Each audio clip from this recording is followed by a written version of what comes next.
राहुल अपने माता पिता की इकलौती संतान है। उसका कोई भाई बहन नहीं। राहुल अपने माता पिता के साथ रहा करता था। राहुल को आज गर्मी की छुट्टी मिल गई थी, इसलिए वह अपने पापा से कहता है, पापा, मेरे सारे दोस्त अपनी अपनी नानी के घर जा रहे हैं और मेरी भी तो छुट्टी मिल गई है। मैं कब जाऊंगा? इतने दिन हो गए। अगर स्कूल खुल गई तो मैं तो जा भी नहीं पाऊंगा। कब से आप लोगों से कह रहा हूँ, अभी तक आप लोगों ने जाने के लिए हाँ नहीं कहा है। मुझे कुछ नहीं पता, मुझे बस नानी के घर जाना है। बेटा, इस बार हम तो नहीं जा पाएंगे, लेकिन मैं तुम्हारे मामा जी को फ़ोन कर दूंगा। वो तुम्हें आकर ले जाएंगे। तुम भी मना लेना गर्मी की छुट्टी। मैं आज ही तुम्हारे मामा जी को फ़ोन कर दूंगा। जाओ, तुम अपनी पैकिंग कर लो। अपनी पापा की बात सुन राहुल बहुत ही खुश हो जाता है और वह खुशी से उछलने लगता है, नाचने लगता है। अरे वाह, पापा तो मान गए। अब मैं नानी के घर जाऊंगा। आज मैं बहुत खुश हूँ। अब मैं जाके अपने सारे दोस्तों को बताऊंगा कि मैं नानी घर जाने वाला हूँ। राहुल खुशी से नाचते हुए अपने दोस्तों को बताने के लिए चला जाता है। अच्छा, तो सिर्फ राहुल को ही गर्मी की छुट्टी मिली है। मुझे भी अपने मायके जाना है। मैं भी आज से अपने मायके नहीं गई। मधु, अभी ऑफिस का प्रेशर बहुत बढ़ा हुआ है।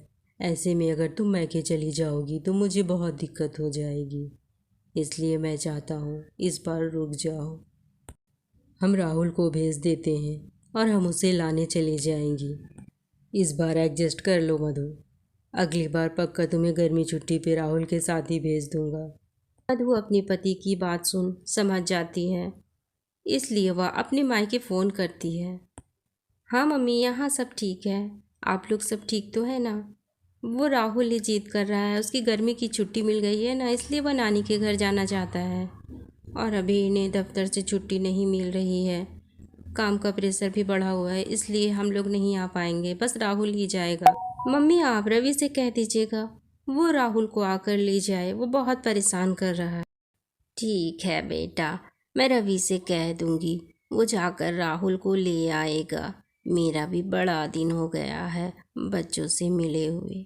अगर तुम लोग भी आते तो बहुत अच्छा होता, लेकिन राहुल को लेने जरूर आना। अगले ही दिन मधु का भाई रवि राहुल को लेने के लिए उसके घर आता है। अपने मामा को आता देख आज राहुल बहुत खुश था, क्योंकि उसे नानी के घर जो जाना था।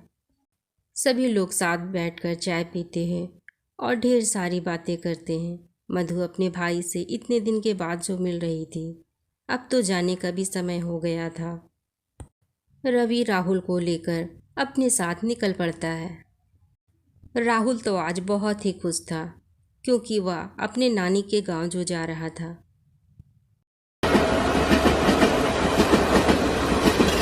कुछ घंटों के बाद ही राहुल अपने नानी के गांव पहुंच जाता है। गांव आते ही उसके खुशी का ठिकाना ना रहता है। राहुल अपनी नानी, मामी और अपने ममेरे भाई चिंटू से मिलकर बहुत खुश होता है। चिंटू भी राहुल को देख बहुत खुश हो जाता है और दोनों में घूमने की प्लानिंग होने लगती है। थोड़ी ही देर के बाद चिंटू राहुल को लेकर अपने दोस्तों से मिलाने के लिए चला जाता है। राहुल, ये दोनों मेरे दोस्त हैं। ये मेरी दोस्त पीहू और ये सुमिता। दोनों मेरे बचपन के दोस्त हैं। हम स्कूल में भी साथ ही पढ़ा करते हैं। अब हम सब बहुत मस्ती करेंगे। ये राहुल है मेरा भाई, यहाँ घूमने आया है गर्मियों की छुट्टी में। हम सब मिलकर खूब मस्ती करेंगे। चलो घूमने चलते हैं। अब सभी बच्चे घूमने के लिए निकल जाते हैं। सभी बच्चे आम के बागीचे में पहुंचते हैं। वहाँ की हरियाली देख सभी को बहुत आनंद आता है। सभी बहुत मज़े करते हैं, उछल कूद करते हैं, बहुत खेलते हैं। राहुल को गांव में आकर बहुत अच्छा लग रहा था। सभी बच्चों की छुट्टी चल रही थी, इसीलिए सभी बच्चे बहुत मज़े भी कर रहे थे। उछल कूद कर आम के बागीचे से आम तोड़कर खा रहे थे। सभी को बहुत मज़ा आ रहा था। अब सभी लोग थक कर पेड़ की छांव में बैठकर बातें करने लगते हैं। आज तो खेल कर बहुत मज़ा आ गया है ना चिंटू? लेकिन चिंटू, आज जितना मज़ा किया है हमने, कल इससे भी ज़्यादा मज़े करेंगे हम सब। लेकिन तुम लोग सवेरे ही कल आ जाना, आज तो बहुत थक गए, अब हम लोग घर चलते हैं। बच्चे अपने अपने घर चले आते हैं। घर आकर राहुल नानी से सारी बातें बताता है कि वो लोग कितने मज़े किए।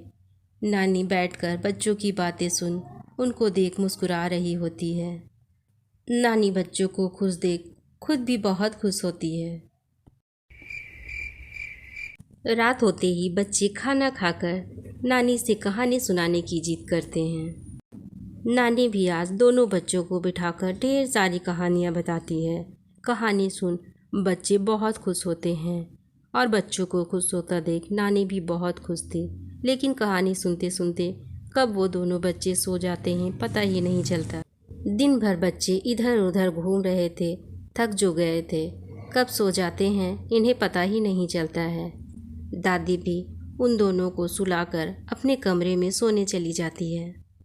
अगली सुबह होते ही बच्चे फिर से खेलने जाने की जिद करने लगते हैं। दादी, हम बागीचे में खेलने जा रहे हैं, वहाँ हमारी दोस्त पीहू और सुनीता भी आई हुई होगी। कल ही उन्होंने हमें कहा था जल्दी आ जाना, लेकिन हमें इतनी देर हो गई। अरे बच्चों, कितना खेलोगे? इतना धूप में खेलने की कोई ज़रूरत नहीं है। शाम होते ही खेलने चले जाना, इतनी धूप में मत जाओ, तबीयत खराब हो जाएगी तुम्हारी। मैं तुम लोगों के लिए मिठाई बनाई हूँ, अभी लाती हूँ। इतना कहकर दादी माँ बच्चों के लिए लड्डू लाने चली जाती है। हाँ तो बच्चों, तुम लोगों को लड्डू पसंद है, इसलिए मैंने तुम लोगों के लिए ढेर सारी लड्डू बनाई है। अब खाकर बताओ कि यह लड्डू कैसी बनी है, और मैं अभी आती हूँ अंदर से, तुम इसे खाओ जब तक। इतना कहकर दादी माँ घर के अंदर कुछ काम से चली जाती है। जब दादी माँ लौटकर वापस आती है तो दोनों शरारती बच्चे वहाँ नहीं होते हैं। अच्छा, तो दोनों शैतान भाग गए मुझे चकमा देकर। आज फिर से सभी बच्चे बागीचे में पेड़ की छांव में बैठकर एक दूसरे के साथ खेल रहे होते हैं। सभी बच्चे बागीचे का आनंद लेकर पेड़ की छांव में बैठे एक दूसरे को कहानियाँ बता रहे होते हैं और सभी लोग मगन होकर एक दूसरे की कहानियाँ सुन रहे थे। इसी तरह वक्त बीतता जाता है और कब गर्मी की छुट्टियां ख़त्म हो जाती है पता ही नहीं चलता है। अब तो राहुल के माता पिता भी उसे लेने के लिए चले आते हैं। माँ, मैं अभी नहीं जाना चाहता हूँ, मुझे नानी के घर बहुत अच्छा लग रहा है, मुझे कुछ और दिन रुकना है, मुझे रहने दीजिए प्लीज़, मुझे अभी नहीं जाना है माँ। राहुल, तुम्हारी गर्मी की छुट्टियाँ ख़त्म हो गई है बेटा, अब तो तुम्हें चलना ही पड़ेगा। वहाँ स्कूल भी तो खुल गए हैं, अगर स्कूल नहीं जाओगे तो पढ़ाई कैसे पूरी होगी। तुम अगले साल गर्मी की छुट्टी में फिर चले आना मेरे बच्चे। ना चाहते हुए भी राहुल को घर वापस आना पड़ता है और सभी की आंखें नम हो जाती है। अगले ही दिन राहुल अपने माता पिता के साथ अपने घर लौट जाता है।